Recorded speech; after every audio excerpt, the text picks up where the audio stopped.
All right, it's 4:05, so let's get started. So, everyone, welcome to the first session of World History, one of our special sessions here. And hold on, let me share my PowerPoint. There we go. So today's session is just going to be an introduction to the course, where I'll be telling you what this class is all about. So history is actually one of my favorite subjects. I view it as complex storytelling, and it affects our lives every day, and there's just so much of it that you can always find yourself in a new and interesting subject. So I really hope you'll enjoy this just as much as I do. All right.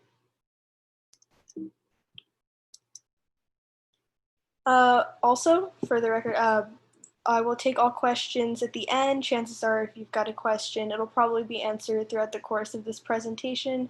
So during the Q&A session, if you have any questions that are still standing, feel free to ask them. All right, now let's talk about the curriculum. So for this course, we will be using the AP World History curriculum, which will be the modern update for these sessions. So AP World History, or as some people call it WAP, it's a college level course that comes with an exam at the end of the year, and it's offered to high school students through the College Board's Advanced Placement, or AP program, that's designed to help students develop a greater understanding of the evolution of global processes, contexts, as well as interactions between different human societies. So this course specifically advances this understanding through a combination of selective factual knowledge and appropriate analytical skills. We used to study all prehistory, like that's all ancient history, and then all history after that, especially from 8000 BC to the present day. But in 2018, they changed the curriculum, and it was announced that the test would be changed to an AP World History Modern exam that only contains content since 1200 AD. So that would have started in the 2019-20 school year. So from now on, we'll be using the modern curriculum. The test actually was first administered in 2002, which means this is a relatively new course, and people usually take this class in their second or their sophomore year of high school. So don't be afraid if you're finding it a little bit difficult. Don't be afraid if you're not there yet. It is a college level course. Oh, sorry. All right, so now what is AP?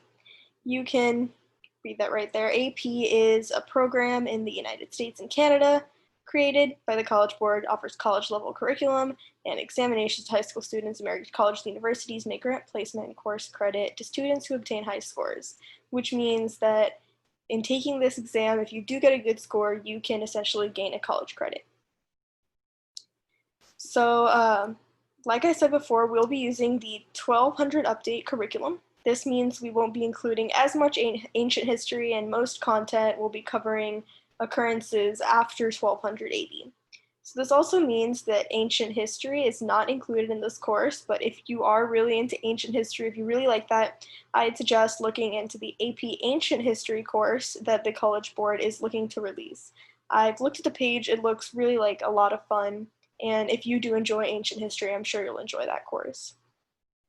But also, if you're using these sessions for the purposes of the AP course itself, you're taking it alongside the AP course, you're planning to take the AP course this year, I would strongly suggest purchasing or renting a textbook. Of course, if you do take the course in school, you will be provided with a textbook, but if not, the textbook is one of the best resources. So I'll show you really quickly a couple of places where you can get them. All right, let's.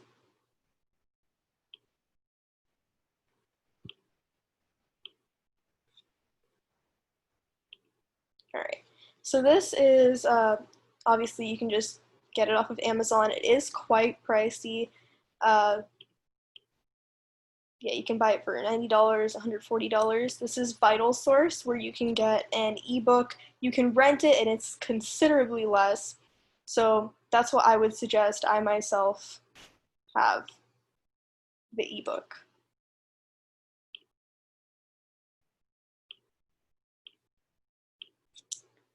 All right. So anyway, strongly suggest buying or renting this book, and it's definitely worth your money if you are taking the course. It is the best resource and it can be really helpful. There's a lot of practice in there, a lot of really good information. All right, anyway, back to the curriculum.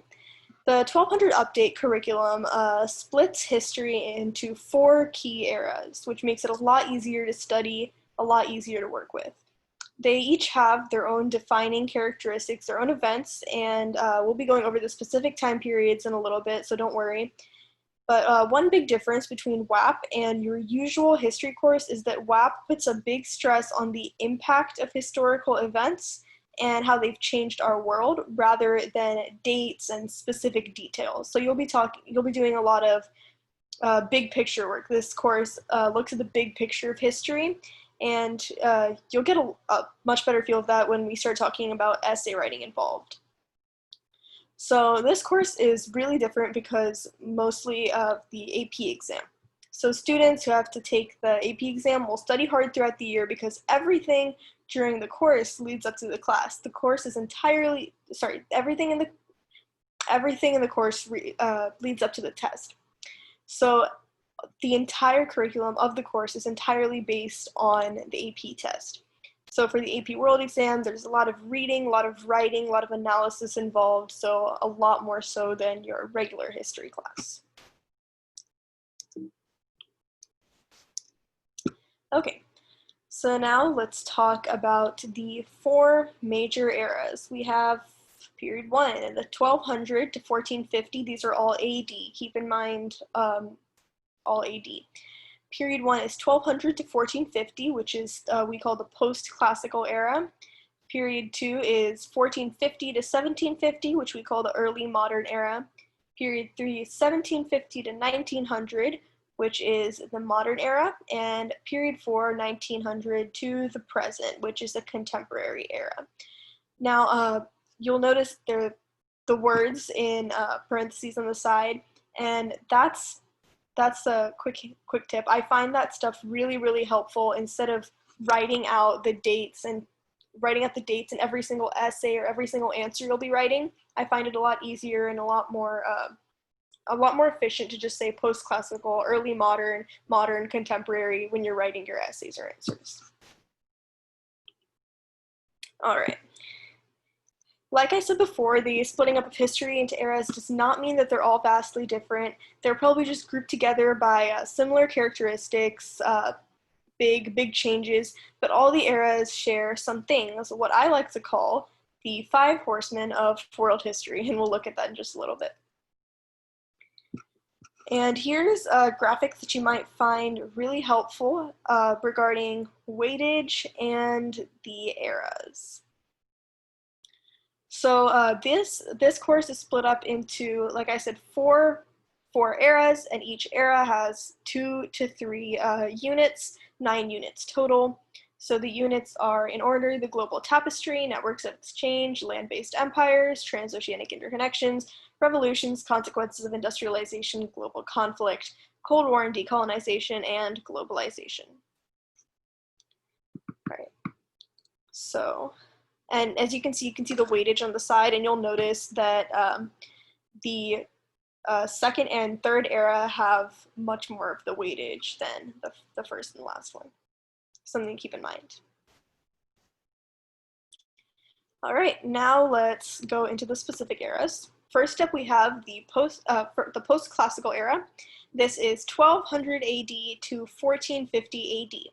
So ancient and early history was full of many developments in very quick succession. So this era has quite a bit packed into it. Okay, I notice a lot of you have questions, so after we finish the post-classical era, I'll go through and answer a couple of them. So anyway, a lot of developments in very quick succession. This era has quite a bit packed into it, which means it's very heavy in trade and interconnectivity. So the first 2 of the 9 units are featured in this period. So the global tapestry, which is the first point, is the starting line for this course. So think of it as like sort of checking in with some of the major areas of the world around 1200. So it focuses on 6 different regions of 6 different sections of the globe. This is where geography is a little bit important. So we have East Asia, Dar al-Islam, South or Southeast Asia, Americas, Africa, and Europe. So we get reacquainted with the major world regions in this period and in this fun unit. So the second unit, Networks of Exchange, is all about interconnectivity of the same period. And, interconnectivity of the same period, and the world was about to become a true global network in different regions in the next period, as the next period began to interact. So, however, in this period, the Afro-Eurasian world was already pretty well connected by the Silk Roads and other sorts of trade routes, trans-Saharan trade routes, Indian Ocean trade. This unit focuses on the effects of these trade routes and these networks of exchange. All right, let me check the questions. Someone asked, what determines when an era is classical? So the classical era is just, it's pretty much just the name that they call, the classical era was what came before 1200 AD. So 1200 to 1450 would be the post-classical era, and before 1200 is the classical era, and it's sort of, we don't go over that because it's ancient. It goes into ancient history, and it's not part of the curriculum for world history. All right. So now let's move on. So now let's talk about the early modern era. So the early modern era is actually one of my favorite, is my favorite era out of all of these because it's so complex and it's very interesting to talk about, to read about, to write about. But no other era is as easy to summarize as the early modern era. It lasted from 1450 to 1750. So this is the era that some of you might recognize. It has the Renaissance and things like that, and it's basically called when the Europeans wake up, they expand, and they build empires. So I'm not talking about Charlemagne. I'm talking about the British, like the big empires, the British Empire, the Dutch East India Trading Company, Spanish Empire. This is a completely new Europe. The early modern era is very heavily based on, is very Eurocentric, which means heavily based on what Europe was doing at the time. So it basically revolutionized Europe, and these Europeans will come to the land and they will stay there. They will take over most of the world in this era, if not this era, in the next, and beyond the maritime empires and the effect of their establishment, many huge land empires emerged, most notably the Islamic, Mughal, and Ottoman empires. And also, of course, China is an important part of this era, and the early important part of the early modern era. So the land-based empires really are the major players in this period. It's easy to jump to Columbus and assume that the Europeans are taking over, but they're not. They're moving into the outer reaches, the outer parts that are not already dominated by the major land-based empire. So now if you can compare that to the maritime empires, the more oceanic empires, there is virtually no overlap between them outside of the Americas. And it's another knock against the Europeans in this period, is to look at when the land-based empires finally fell, which is the Mughal Empire in 1857, the Tokugawa Empire in 1868, and the Manchu Empire in 1911, Ottoman Empire in 1919. So you pump your brakes on the European empires, and they still take a backseat to the land-based empires. And as for the second point, transoceanic interactions. The history of the world sees one of its most drastic changes as the Europeans take to the seas and they spread out around the world. There is way more to this than Columbus sailed the ocean blue in 1492. This is half of the early modern period, focusing on causes, implications, outcomes of the Europeans arriving in the Americas, Africa, and Asia. And it's a good thing you would have mastered the land empires in this unit because the Europeans are about to start knocking on their doors. And this is just the transoceanic interconnections of the early modern period. So I'll take questions in between eras. Let me see if there's anything else.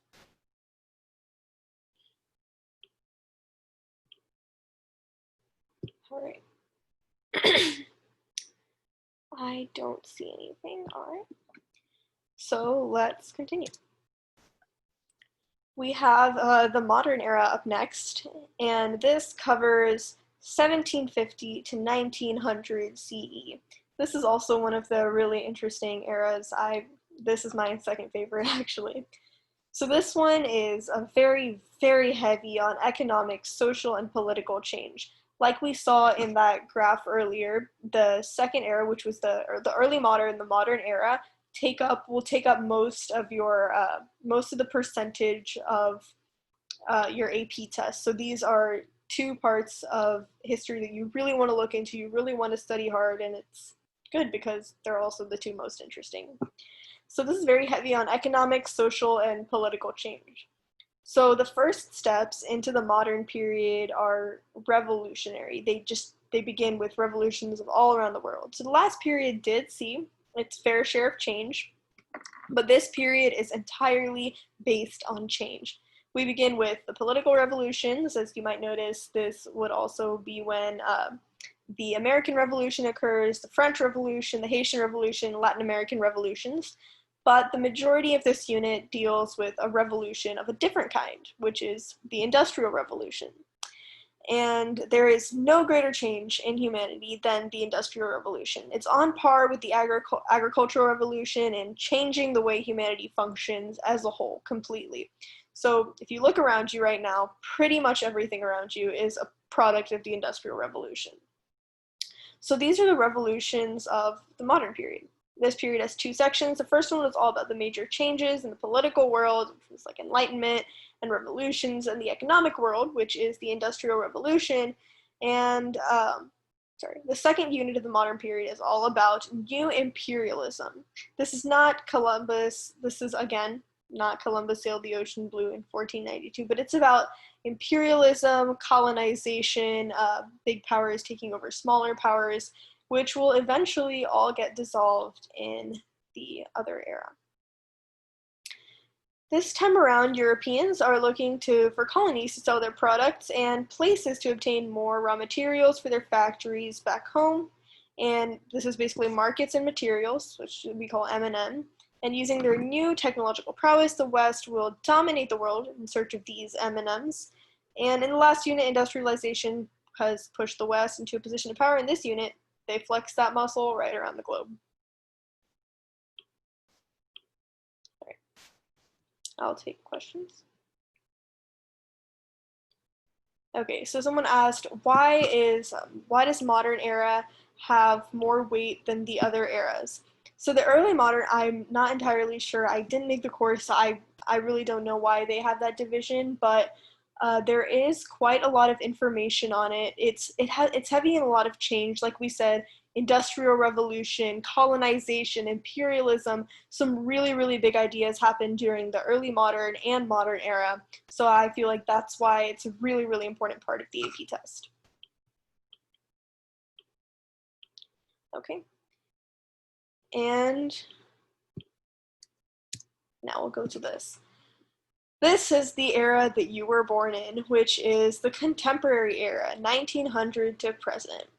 So the 20th century is full of so much historical stuff that you need to know that I will not bog you down with a super, super long intro. So it basically breaks down into 3 units. Global conflict, in simple terms, discusses the world wars and other conflicts that involved, well, the world. And this includes shifting power, World War I, interwar economy, World War II, and mass atrocities as well. The Cold War and Decolonization Unit discuss the Cold War, spread of communism, decolonization, independence, and global resistance to established powers. So if you're wondering what decolonization is, remember back in like the early modern and modern era when Europe colonized everything? This is basically when those countries are gaining their independence and working their way back to an independent state that does not need the help of Europe. And lastly, the Globalization Unit will cover technology, disease, environment, global economics, global culture, reform, resistance, and institutions that are dedicated to global well-being like the UN and such. And I know it seems like a lot, but it's really pretty simple when you get into it, so it's nothing to worry about. So someone asked, what is my favorite war to study? Huh. It's kind of a hard question. They're all really, really interesting, but I feel it's not necessarily a war, but if you go back into like the modern period and the contemporary era, the they had fights for Indian independence, and they had some pretty cool tactics. We had essays on it sometimes, and I thought that was some of the most interesting stuff that we did. The motives, the tactics, the way it all worked. I thought that was pretty fun. All right.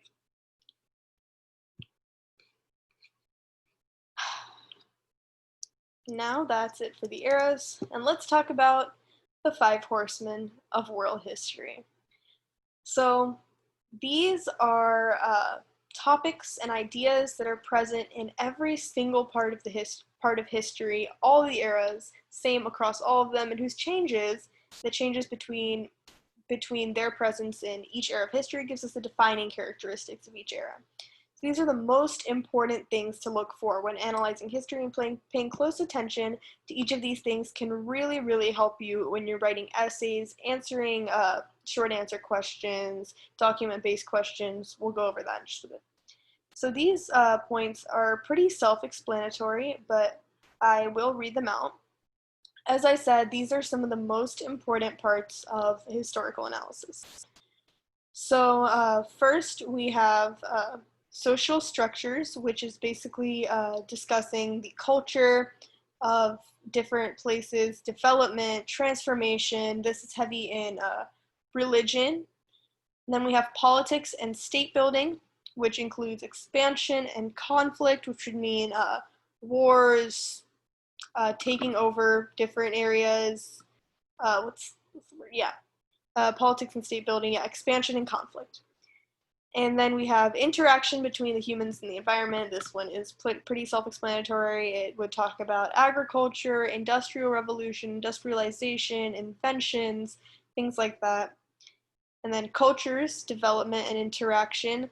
So social structures and cultures may seem very, very similar, but social structures, a lot of it has a heavy base on feminism, like class systems, caste systems, while culture talks about more like arts, music, things like that, religion. Economic systems is the last one, creation, expansion, and interaction. Now, economic systems is one of the Five Horsemen that is very, very telling of which era you're in. So depending on the era, the economic systems will change a lot. So if you want to take another quick look at this and read through them, I'll give you a couple minutes so you can maybe jot that down. This is easily the most important part of any historical analysis.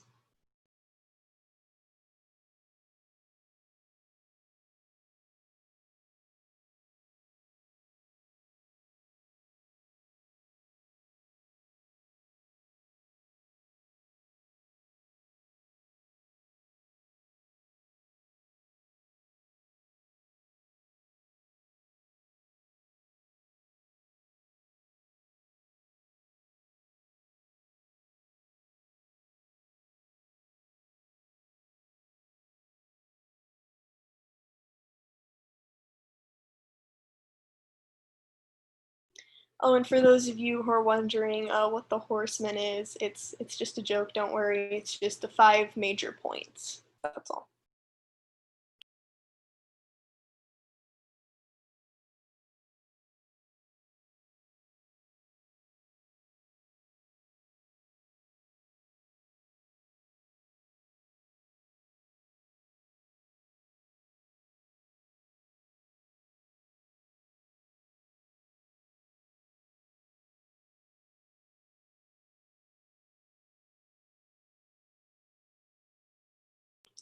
All right, now that you've probably got that down, let's move on.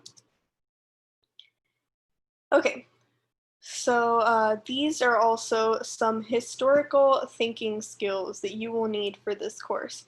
Historical thinking, historical analysis, like I said, is a huge part of this course. It's the entire basis of the course of AP World History. It's what differentiates it from a regular history course.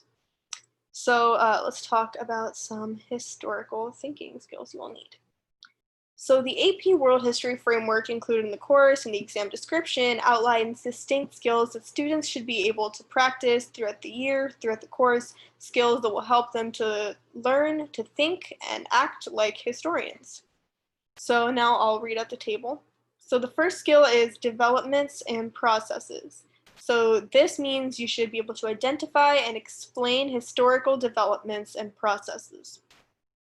Number 2 is sourcing and situation. Analyze sourcing and situation of primary and secondary sources. So sourcing basically, we split it into an acronym called HIPP, which means H stands for historical context. I stands for H stands for historical context. I stands for impact. P stands for point of view, and the other P stands for purpose. And all right, the third one is claims and evidence and sources. Analyze arguments in primary and secondary sources. So analyzing documents is a really, really big part of this course. You take document-based questions, which means you analyze the documents and you literally write an essay about those documents. A lot of your multiple choice comes from analysis of documents, and these primary and secondary sources can be a really great basis for your long essays. All right, next we have contextualization, which means analyze the context of historical events, developments, or processes. This basically means what is the situation, what's happening as this specific event happens. Like what era is it in, what's going on, what wars are affecting it, what social structures are affecting it. Next one is making connections. So this means using historical reasoning processes, comparison, causation, continuity, and change, the 4 C's, and analyzing patterns and connections between and among historical developments and processes. This is a really, really important part of your essay writing in world history. This will take up probably a majority of your essay content. And number 6 is argumentation. Develop an argument. This means to make a really, really solid argument. Make sure that your thesis, your main idea, is something that you can easily support with all the evidence. So now this may seem complicated, but it's a lot simpler than you might think it is. And also for reference, primary sources are immediate, first-hand accounts of a topic from people who had a direct connection with it. So primary sources include like texts of laws, other original documents. This would also be newspaper reports by reporters who witnessed an event, or they quote people who did. And secondary sources are works that analyze, assess, or interpret a historical event, era, or phenomenon. So generally utilizing primary sources to do so. So the secondary sources use the primary sources as a source. So secondary sources will often offer a review or a critique or an analysis of a primary source. These can include books, like textbooks, like the textbook you're going to be using, journal articles, speeches, reviews, research reports, and more. Anyway, these are the main skills you'll need, and these are what you'll develop during the course. All right, so now let's talk about the AP test, what this entire course is for. So AP tests simply are college level exams on specific subjects, and they are administered usually in the month of May at the end of the school year upon the completion of an AP course taken at a student's high school. So at many colleges and universities, a high enough score, like we said before, will earn the student college credit. So for most AP students, the AP exam is all they work towards in the course. So, and for any AP course, all course material works toward earning the student the highest possible exam score. So now that that's out of the way, here is some crucial information that you will need to know about the World History AP test. And don't worry, don't worry about this at all. If you're not, this is taken usually in the second year of high school. It is a college course. Don't worry if you don't feel like you're ready for it. All right, so there are 4 sections of the test, and here they are in order of what I believe is easiest to most difficult. So the first is multiple choice exams. So multiple choice questions usually require the review of a document, picture, or map. So like I said before, you heard about document analysis, picture analysis, map analysis. All of that's really, really important. And this is, even though it's multiple choice questions, it's also very impact based rather than content, that rather than date based and like specific events. You want to, again, like the entire course, world history, you want to look at the big picture when answering these questions. Yeah, like you'll have a document, picture, map, you take a look at it, you answer the questions that come along with it. So this usually has about 50-ish questions, and they require a deeper understanding of the subject rather than just like, this is the event, this is what happened. And the difficulty, I rated this 1 out of 5 stars. It is the easiest part of the exam. If you pay attention, read the textbook, do your homework, this should be pretty much a breeze for those of you taking the exam. All right. Now we have free response questions, which we will often abbreviate with FRQ. So these questions are often regarding historical reasoning. So there are multiple of these free response questions, usually about 3, and they're usually about 3 per exam, I believe. So these questions, like I said, regarding historical reasoning, and for an example of historical reasoning, this includes things like comparisons, continuities, change over time.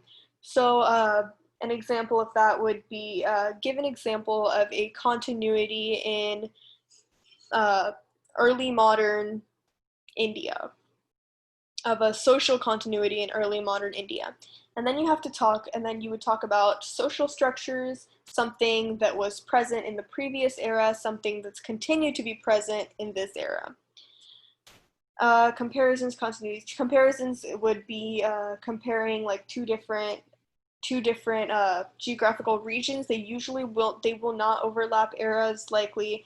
A free response question will stay in the era that you're discussing. Continuities, we already explained that, and change over time, so very similar to continuities.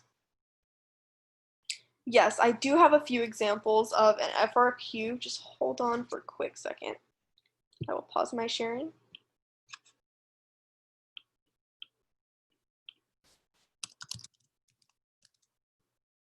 Let me look for the file.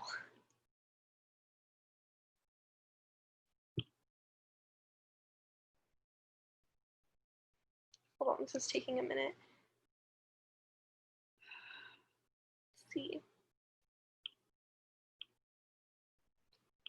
So I can show you can do you one better, and I can show you some sample responses as well as questions. Okay, just give me a second. Share. Show you this. So even though this is from 2018, it's a pretty good example of this. As you see, this comes straight from AP, straight from the College Board, and it samples student responses, and they'll show you some scoring commentary. Now the next class will be going over essays, essay writing, which means we will also be covering how to write a proper FRQ, but just for reference, just really quick, here is FRQ. So here they say, use the passage below to answer all parts of the question that follows. You would say and then they give you a little bit of a piece by a political scientist. Identify one example of mass violence, one historical example of democratic state. And hold on, let's move forward. Yeah, this is an example of the rubric that you would find. Here are a few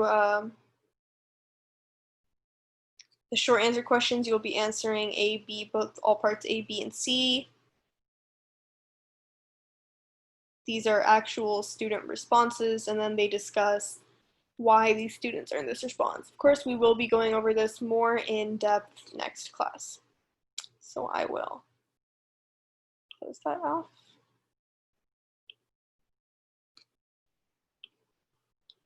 And share this. I'm seeing I have some questions. Oh, some people did not see the question. Oh, okay. So don't worry about that. I will be going over that way more in depth next class, but it's generally talking about the historical reasoning points that you see on there. Explain historical reasoning for one of the eras, and then they give you a geographical region. So don't worry about that at all. All right, and how many questions are on the AP exam? About how many questions? So, like I said, you have your multiple choice, which would be about 50 questions, and for your response questions, about 3, and then we'll go into the other two, the last two parts of this. So, your question will be answered.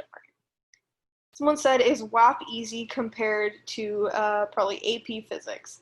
Yes, I would say if you're good at history, if you're more of a history person than a science person, WAP is considerably easier. It's also built to be easier since it's meant to be taken in your second year of high school, and AP Physics is meant to be taken in your third or fourth year of high school, and it requires a bunch of math prerequisites. But WAP is not a hard course. If you're easy at essay writing, if you enjoy essay writing, this should not be a problem at all. All right, now let me do this real quick.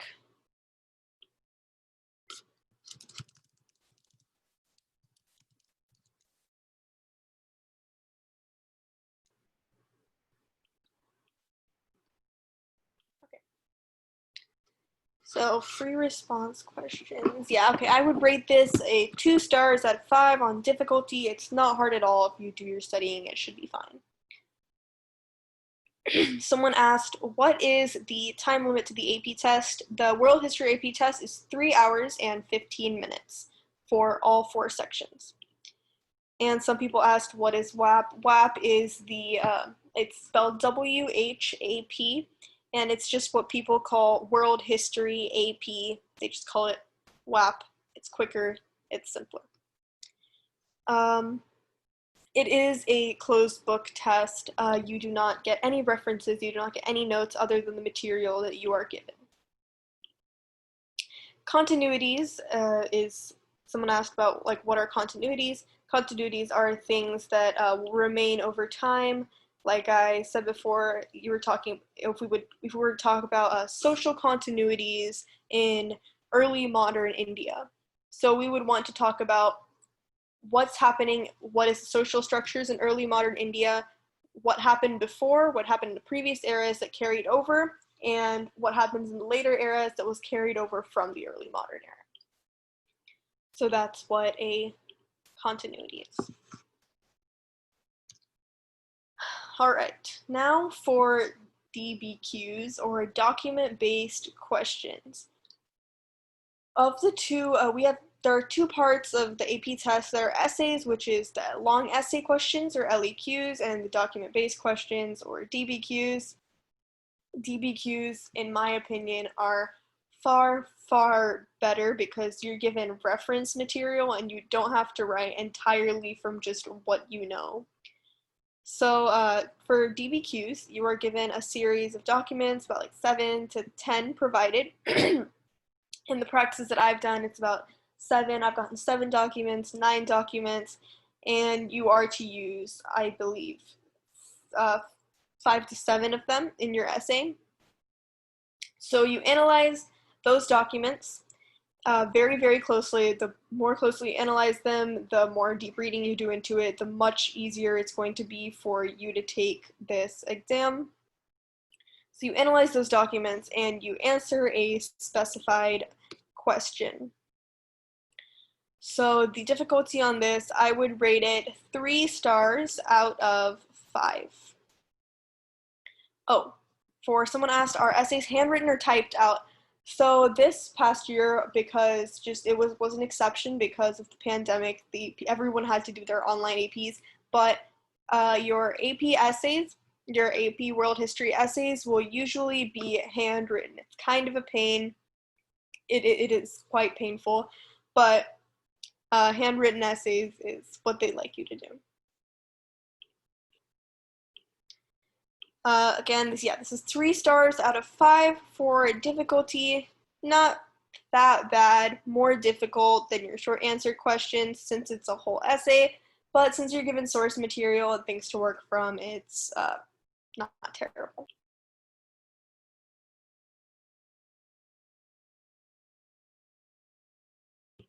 And now we have, last of all, the long essay questions, or the LEQs, where you are given a prompt only and no source material at all. So someone asked, does the question count add to the difficulty? I don't believe I'm following what you're saying. Are you talking about the DBQs or the LEQs? In the case of DBQs and LEQs, you will only be having one question each. Those will always remain the same. You will never have more essay prompts than, you will only have one LEQ prompt, only one DBQ prompt. That will never change. So I do not think it would be more difficult. Someone asked, do you need to handwrite the LEQs too? Yes, you do. The entirety of the test is handwritten. All right. Long essay question. You're given a prompt only and requires a lot of abstract thinking, and we'll be going over this specifically next session. Difficulty is 5 stars out of 5. It is easily the most difficult part of the test, and it requires, like I said, lots of abstract thinking, lots of deep reading, lots of knowledge, previous knowledge. So I would suggest doing a lot of hard work on the LEQs specifically. Someone asked, how long does it take to write the LEQ? You were given 3 hours and 15 minutes for the entire test. So, I mean, it's pretty much up to you. Okay, and someone said stars have multiple choice. One problem is. Okay, the stars don't have anything to do with the number of questions. They have to do with what I believe is the difficulty. 5 stars, very difficult. I believe that long essay questions are the most difficult out of all of them, and the multiple choice is the easiest. This is just my personal opinion.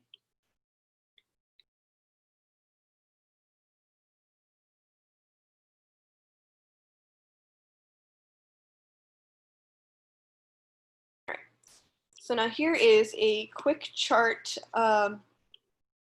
talking about distribution of the test. Oh, someone asked, which questions should you do first? Definitely multiple choice. It's the easiest part. You can get that out of the way really quickly, spend as much time as you need to for the rest of the time on your essays, on your short answer. And also, you might get a little bit of information from that. So you can draw some of your information that you're going to be using for your essays, for your short answer, right out of there. It's the best way to go. All right. What's up? Okay, so there are 4 sections on the test, as we said before, and here is a quick chart I made on the distribution of the test. So take a look, and you'll be happier to see that the easier stuff takes up more of the chart.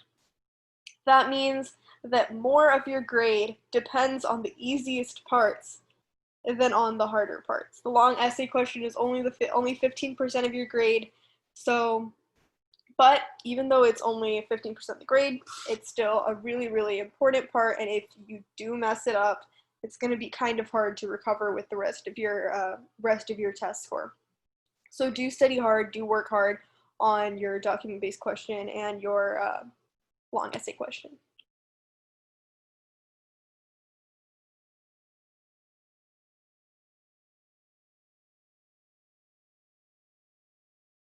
All right, and now on to some resources for this course. So like we said before, the 1200 update, or the AP World History Modern 1200 update is hands down the best option for any type of resources you need. It is literally crafted for AP World History students. It is the book that is based on the course, which is based on the test. It has practice bits, it has information that you need to know, it has sidebars, it has really helpful images, things you might even find on your AP test. So I will again reiterate, best option, best resource is the textbook. If you're taking AP World History in school, they'll likely provide it for you, but if they don't, I would strongly suggest you rent or buy the book. And in a few minutes, I'll post a Amazon link so you can see exactly which edition I'm talking about. So another one of the really good resources is what we call AP Worldopedia, and I think it's a work in progress by an AP World teacher somewhere in the US. And it's set up like a Wikipedia page, but each of their topics goes it just goes right over exactly what you need to know for WAP. I can't, like I said, I cannot praise the textbook enough, but AP Worldopedia is a really good online resource. They present along with Fiveable, which is another good website, they present the information in a super simple way, and it helps you understand the subject. And I'll show you in a minute, but we also have, for video resources, we have Heimler's History and Crash Course. So I know a lot of you may be used to seeing Crash Course. It's run by, I think, John Green and Hank Green. They both run sessions on there. It's really fun. It's really interesting. They present the information in a really easy to understand, again, really fun way. They talk about the impacts rather than events, which is really useful. And then we also have Heimler's History. Heimler's History is run by an actual AP World History teacher, and he goes over specific things that you need to know for AP World History. And so I would suggest watching his YouTube videos before an exam, or even while you're working on homework, while you're preparing just for class. Both of those video resources are really, really useful, and I strongly suggest them. Yes, AP Worldopedia is completely free. It's basically like Wikipedia. It's just online. I'll show you in just a second. Okay.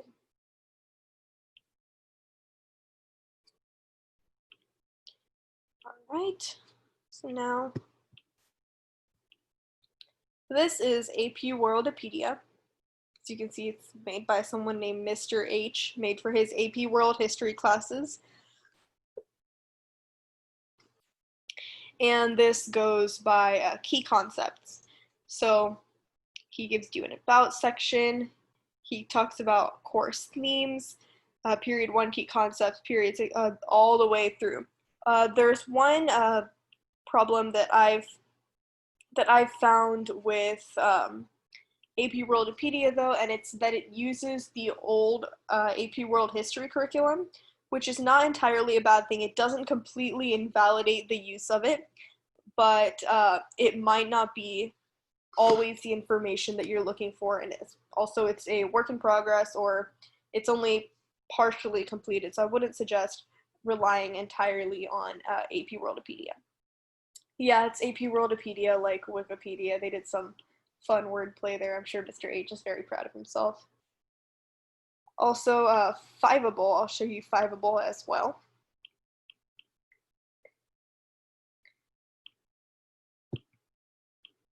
Fiveable's got a really, really cool website design. I personally really like the design. I think it looks really nice. And this is literally for AP World History Modern. You can see that they used Modern, which means it's a great resource, and it's exam prepped for 2020. And so you can browse by units, guides, all the things you need to know, long essay questions, short answer, blogs, discussions. You can talk about all the people who could help you. So in general, it's just a really, really helpful resource. So Fiveable, great website, great resource. Yes, and we already talked about Heimler's History and Crash Course. Okay, so now I can take any questions that you guys have. Any questions about anything WAP related at all?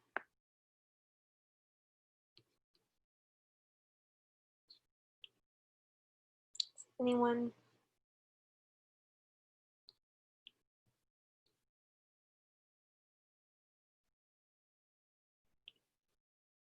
Any questions at all? All right. Was WAP hard for me? Okay. So WAP is a difficult course if you do not study. There are some courses, I know there are some courses that you just pay attention in class and you'll be fine. You can basically skate through the course. You'll be great. But WAP is a course where you need to pay attention in class and you need to study really, really hard. If you study, WAP will not be a hard course. You'll be able to work through it, but if you don't, it will be really, really difficult. All right. Someone said, do you have any suggestions to help get a good score on the AP? Okay, this one is really important. Study and practice. The AP website has a lot of practice multiple choice, practice DBQs, practice LAQs. Again, we'll be going over essay writing next class, not to worry about that. So if you do your practice, study really hard, the AP should not be a big struggle. Okay, someone said, I will be taking AP World History this coming school year and have begun some classwork. Yay, AP World History. Do you have any personal study tips, note-taking tips, or AP exam tips? So, AP World History is a really, really fun course. I like it a lot because of the storytelling aspect of it, how it's not very rigid in events and things like that. So I would say absolutely, if you're taking AP World History, enjoy it as much as possible. Enjoying the course that you're taking will actually help you understand a lot more about the course, and you'll want to learn more about it, which means you'll be doing some of your own research. You'll want to practice. You'll have fun writing the essays. You'll have fun showing off your knowledge for that. So that's one of my tips. Be interested in it. Think of it as something fun and something you'll enjoy. In other news, other things, personal study tips. Okay, always do your homework for WAP. When you're taking WAP, always do your homework. Your homework is basically like your notes. It is hands down the most important part of this entire course is your note taking and homework. So note taking tips. Be sure to always look at the topic that you're going to be doing for the day and set out an outline for your notes before you go into class or before you start taking notes. Like you should write about social, economic, or even go back to the Five Horsemen. They're somewhere there. Yeah, go back to the Five Horsemen and use that as an outline and fill it out. That's what I have for you for tips. Yes, WAP does stand for something. It stands for World History AP. Yeah, the AP test should not be hard if you do study, if you do your practice, and I do wish you all the best of luck. Are there any other questions?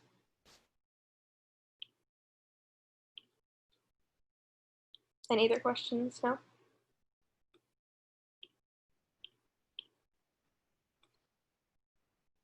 All right, no other questions. So thank you all so much for attending, and I will see you next class where we'll talk about essay writing. So see you later.